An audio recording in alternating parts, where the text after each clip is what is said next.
மத்திய அரசாங்கத்திடமிருந்து முன்னாள் துணை ஜனாதிபதி தன்கருக்கு கடிதம் வந்திருக்கு. இது மட்டும் இல்லாம அவரும் மத்திய அரசாங்கத்திற்கு ஒரு விண்ணப்பத்தை வைத்திருக்கிறார். இவ்வளவு நாள் எங்கிருந்தார், என்ன பண்ணாருங்கிற தெரியாத நிலைமையில் இருக்கும் போது இப்ப இவங்களுடைய விண்ணப்பங்கள் சர்ச்சையையும் பரபரப்பையும் ஏற்படுத்தியிருக்கு. அந்த விண்ணப்பத்துல எதை பத்தி குறிப்பிட்டிருக்கிறாங்க, இது மட்டும் இல்லாம காங்கிரஸ் எம்பி செய்த செயல் என்ன, அதுக்கு ராகுல் காந்தி அவர்கள் என்ன செய்திருக்கிறார், இது சார்ந்த முழு விவரத்தை தான் இன்னைக்கு வீடியோல பார்க்க இருக்கிறோம். வாங்க வீடியோக்குள்ள போலாம்.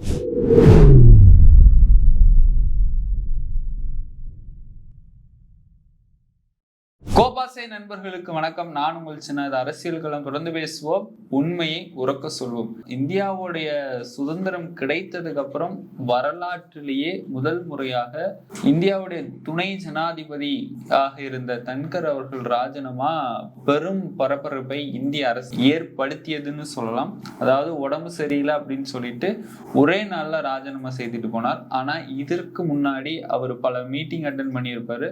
2027 வரைக்கும் நான் தான் துணை குடியரசுத் தலைவர் அப்படின்னு சொல்லிட்டு மார்த்தட்டி கொண்டிருந்தார். ஆனா திடீர் ராஜினாமா இந்திய அரசியலே ஒழுக்குனது. சரி, மத்திய அரசாங்கத்திடமிருந்து தன்கர் அவர்களுக்கு கடிதம் வந்திருக்கு, நோட்டீஸ் வந்திருக்கு. என்னன்னா, நீங்க இந்த கவர்மெண்ட் குவார்டர்ஸை உடனடியாக காலி பண்ணணும் அப்படிங்கிற மாதிரி. இதுக்கு முன்னாடி அவர் துணை ஜனாதிபதியா இருந்திருந்தாரு. அவருக்கு அரசு சார்பா வீடு வழங்கணும், ஆனா அந்த வீடே வழங்கல. கவர்மெண்ட் குவார்டர்ஸ்ல தான் அவர் வசித்துட்டு வந்தாரு. இப்ப அந்த கவர்மெண்ட் குவார்டர்ஸை காலி பண்ணும் அப்படின்னு சொல்லிட்டு மத்திய அரசாங்கத்திடமிருந்து நோட்டீஸ் வந்திருக்கு. இது மட்டும் இல்லாம தன்கர் அவர்கள் ஒரு விண்ணப்பம் செய்திருக்கிறார் மத்திய அரசாங்கத்துக்கு. எனக்கு எம்எல்ஏ பென்ஷன் வேணும் அப்படிங்கிற மாதிரி. ஆனா இவர் ரிட்டையர்மெண்ட் ஆனார்னா ஆட்டோமேட்டிக்கா பென்ஷன் கொடுக்கணும். ஆனா அந்த பென்ஷனும் மத்திய அரசாங்கம் வழங்காம இருக்கு. மத்திய அரசாங்கம்னா யாரு? பாஜக அரசாங்கம் தான். ஃபர்ஸ்ட் தன்கருடைய பின்னணி வரலாறு அப்படின்னு நம்ம பார்த்தோம்னா, இவரு ராஜஸ்தான்ல அவருக்கு பூர்வீகம் சாட் சமுதாயத்தை சேர்ந்தவர். இவர் வெஸ்ட் பெங்கால்ல என்னவா இருந்திருக்கிறாரு, ஆளுநரா இருந்திருக்காரு.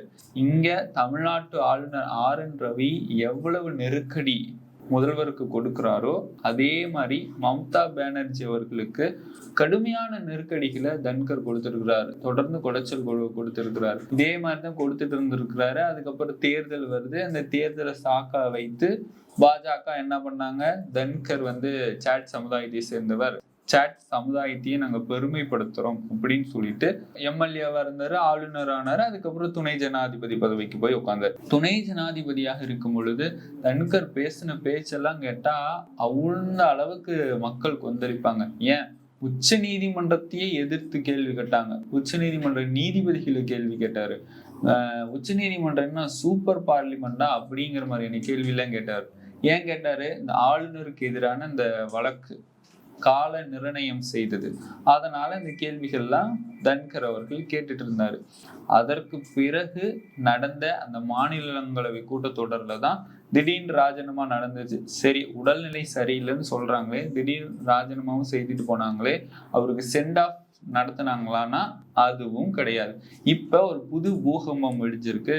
தன்கர் நார்மலா தான் இருக்கிறாரு, டென்னிஸ் விளையாடுறாரு, உடற்பயிற்சி செய்யறாரு அப்படிங்கிற மாதிரியான சமூக வலைதளங்கள் ஊடகங்கள்ல பேசிட்டு இருக்கிறாங்க. ஆனா பாஜகவுல தானே இத்தனை நாள தன்கர் இருந்தாரு, RSSல தானே இத்தனை நாள தன்கர் இருந்தாரு.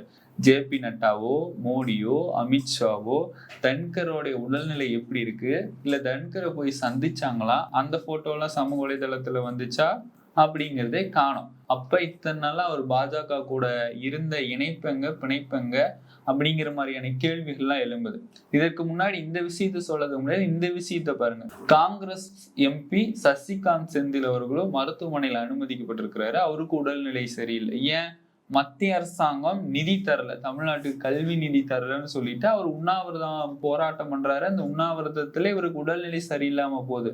ஆனா இந்தியாவோட எதிர்கட்சி தலைவரா இருந்து ராகுல் காந்தி அவருக்கு தொலைபேசியில அழைப்பு விடுத்து பேசியிருக்கிறாரு. அதை நீங்க நல்லா சாப்பிடுங்க, உண்ணாவிரதம் இருக்காதீங்க, அதை நாங்க பாத்துக்கிறோம் அப்படிங்கிற மாதிரி ஆறுதல் மொழி சொல்ற மாதிரி பேசினாரு. அந்த போட்டோலாம் இப்ப சமூக வலைதளங்கள்ல வைரல் ஆயிட்டு இருக்குது.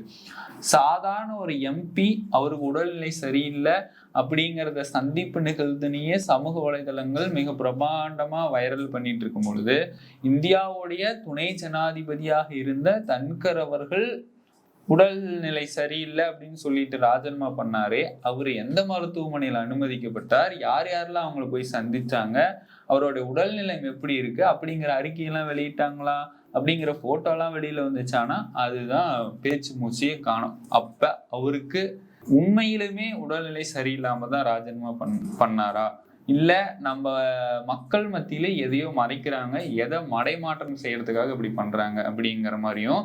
இன்னொரு விஷயம், ஒரு பிரைவேட்டா தான் விண்ணப்பம் வச்சிருக்கிறாரு, எனக்கு வந்து எம்எல்ஏவுக்கான பென்ஷன் வேணும் அப்படிங்கிற மாதிரி.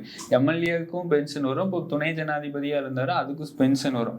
அதை ஏன் செய்தியா அவங்க வெளியிடுறாங்க? இப்ப எதை மடைமாற்றம் செய்யறதுக்காக இதை வெளியிடுறாங்க?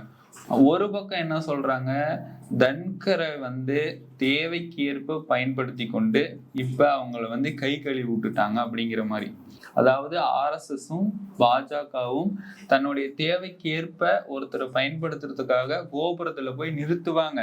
தேவை முடிஞ்சதுக்கு அப்புறம் அடுத்த நாளே கோபுரத்துல இருந்து கீழே இறக்கி விட்டுருவாங்க. அதுல சிக்கினவர் தான் தன்கர், அடுத்து சிக்க போறவர் தான் சிபி ராதாகிருஷ்ணன் அப்படிங்கிற மாதிரி சொல்றாங்க. இப்ப சிபி ராதாகிருஷ்ணனுக்கும் இந்த நிலைமை நேரிடுமா? ராஜஸ்தான் மக்கள் வந்து ஏமாளியா இருந்துட்டாங்க, அதனால வந்து ஒன்றும் செய்ய முடியல. ஆனா தமிழ்நாட்டு மக்கள் ஒருபோதும் ஏமாளியாக இருக்க மாட்டாங்க. அவங்க அனைவரும் விழிப்புணர்வு கொண்டவர்கள். சிபி ராதாகிருஷ்ணனும் இதுல சிக்கினார்னா இப்ப கோபுரத்துக்கு போகக்கூடிய சிபி ராதாகிருஷ்ணன் அவர்கள் அடுத்து கோபுரத்திலிருந்து இறக்கப்படுவாரா, இல்ல வைஸ் பிரசிடென்ட் சேர் வந்து மியூசிக்கல் சேரா, ஒவ்வொருத்தரையும் மாத்திக்கிட்டே இருக்கிறதுக்கு அப்படிங்கிற மாதிரியான கேள்விகள் எதிர்கட்சிகள் கேட்க தொடங்கி இருக்கிறாங்க. இது மட்டும் இல்லாம பாஜக ஆர்எஸ்எஸ் எப்படி இவரை கை கழுவி விட்டுருக்குறாங்கன்னு பார்த்தோம்னா, இவங்க ஒரு விஷயம் செய்து மார்த்தட்டி கொள்ளலாம் அப்படின்னு நினைச்சிட்டு இருந்தாங்க. ஆனா அந்த 64 எம்பிகள் செய்த வேலைதான் அப்படிங்கிற மாதிரி சொல்றாங்க. சரி, அப்படி அந்த எம்பிக்கள் என்ன செய்தாங்க? நீதிபதி வர்மா இருந்தாருல, வர்மா வீட்டுல பணம் எரிஞ்சு கிடந்துச்சுல்ல, நீதிபதியை வந்து அவர் பதவி இழக்க கோரணும்னு சொல்லிட்டு 64 எம்பிக்கள் கையெழுத்திட்டு தன்கர் அவர்கிட்ட சமர்ப்பணம் பண்றாங்க ஒரு தீர்மானத்தை. அதை தன்கர் ஒப்புக்கொண்டு விட்டார். அதுதான் முக்கிய விஷயமே. இதை பாஜக தானே செய்திருக்கணும், ஆளுங்கட்சி தானே செய்திருக்கணும், நாங்க தானே அவரை வந்து பதவி இழக்க வேண்டிய தீர்மானத்தை கொண்டு வரணும். அப்படி கொண்டு வந்திருந்தா பாஜக மாறுதட்டி கொள்ளும் இல்ல. ஆனா எதிர்கட்சிகள் செய்ததை தன்கர் ஏற்றுக்கொண்டார் இல்ல. அப்படிங்கிற ஒரு விவகாரத்துலதான் ஜேபி நட்டாவும் அன்னைக்கு நடந்த மீட்டிங்கே வரலையாமா. அப்ப தன்கரை நன்றாக பயன்படுத்தி கொண்டாங்க பாஜக. அவங்க தேவைகளை பூர்த்தி செய்வதற்காக பயன்படுத்தி கொண்டாங்க. ராஜஸ்தான்ல வாக்கு வங்கிகளை பெறுவதற்காகத்தான் தன்கரை பயன்படுத்தி கொண்டாங்க அப்படிங்கிற விஷயமெல்லாம் இன்னைக்கு வெளியில வந்துருச்சா அப்படின்னு சில அரசியல் விமர்சகர்கள்லாம் இந்த பதிவு தெரிவிச்சிருக்கிறாங்க.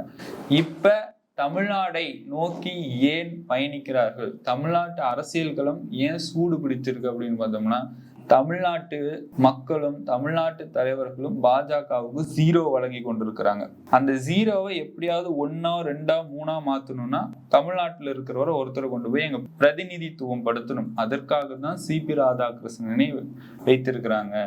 சிபி ராதாகிருஷ்ணன் இதுல வசமா சிக்கிட்டாரு. அவருக்கும் இதே நிலைமை தான் வரும். இன்னைக்கு கோபுரத்துல உட்கார வைக்கிறவங்கள ஏதோ ஒரு நாள் அவங்க பதவியெல்லாம் முடிஞ்சதுக்கு அப்புறம் கோபுரத்துல இருந்து இறக்கி விட போறாங்க. அடுத்து இன்னொரு புது போகமம் கிளம்பி இருக்கு. மக்களவை தலைவராக இருக்கிறவர் வந்து ஓம் பிர்லா, அவருக்கு அடுத்து எதனோ என்ன சூட்சமம் பண்ண போறாங்க. இது மட்டும் இல்லாம பாஜகவுடைய ஒரு முக்கிய நோக்கமே மாநில கட்சிகளோட கூட்டணி வைத்து அந்த மாநில கட்சிகள் ஆட்சிக்கு வந்த பிறகு இவங்க எல்லாம் அதனுடைய அதிகாரங்கள்லாம் பெற்ற பிறகு மாநில கட்சிகளையே ஒடுக்குற நிலைமை கூட போவாங்க அப்படின்லாம் பேசிக்கிறாங்க. அதே மாதிரிதான் இப்ப பீகார்ல மாநில கட்சியா ஜேடியு தலைவர் நிதிஷ்குமார கூட்டணி வைத்தாங்க. இப்ப நிதிஷ்குமாரையே பின்னுக்கு தள்ளிட்டு பாஜக ஆட்சிக்கு வரணும்னு நினைக்கிறாங்க. பாஜகவே தனி பெரும்பான்மையா ஆட்சிக்கு வரணும்னு நினைக்கிறாங்க. என்னதான் பண்ணாலும் சரிங்க, இந்தியாவுடைய பிரதான எதிர்கட்சி தலைவர் ராகுல் காந்தி அவர்கள் இருக்கிற வரைக்கும் இவங்களால ஒண்ணுமே பண்ண முடியாது. பாஜக எதெல்லாம் நினைக்கிறவங்களோ அத்தனையுமே முறியடித்து கொண்டிருக்கிறார் ராகுல் காந்தி. இந்த வீடியோல நம்ம முக்கியமான விஷயமா பார்க்கப்படுகிறது, இந்தியாவுடைய துணை ஜனாதிபதியாக இருந்த தன்கருக்கே பென்ஷன் வழங்காம விண்ணப்பம் போட வைக்கிற அளவுக்கு பாஜக இந்த நிலைமைக்கு கொண்டுட்டு வந்திருக்குதுன்னா யாரை ஏமாத்த பாக்குறாங்க, எந்த செய்தியை மடைமாற்றம் பண்ண பாக்குறாங்க? பென்ஷன் அப்படிங்கிறது ஆட்டோமேட்டிக்கா வர வேண்டிய விஷயத்த இவங்க விண்ணப்பம் கோரி வர வைக்கிறாங்கன்னா பாஜகவுல இருக்கிறவங்களுக்கே இந்த நிலைமை தானா?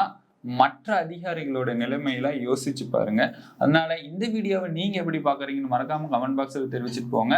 மறக்காம நம்ம சேனலை சப்ஸ்கிரைப் பண்ணிட்டு உங்களுடைய கருத்துக்களை கமெண்ட் பாக்ஸ்ல தெரிவிச்சிருங்க. உங்களுடைய நண்பர்களுக்கும் ஷேர் பண்ணிருங்க. மீண்டும் ஒரு அரசியல் காலத்தில் நான் உங்களை சந்திக்கிறேன். அதுவரை உங்களிடமிருந்து விடைபெறுவது நான் உங்கள் சின்னா.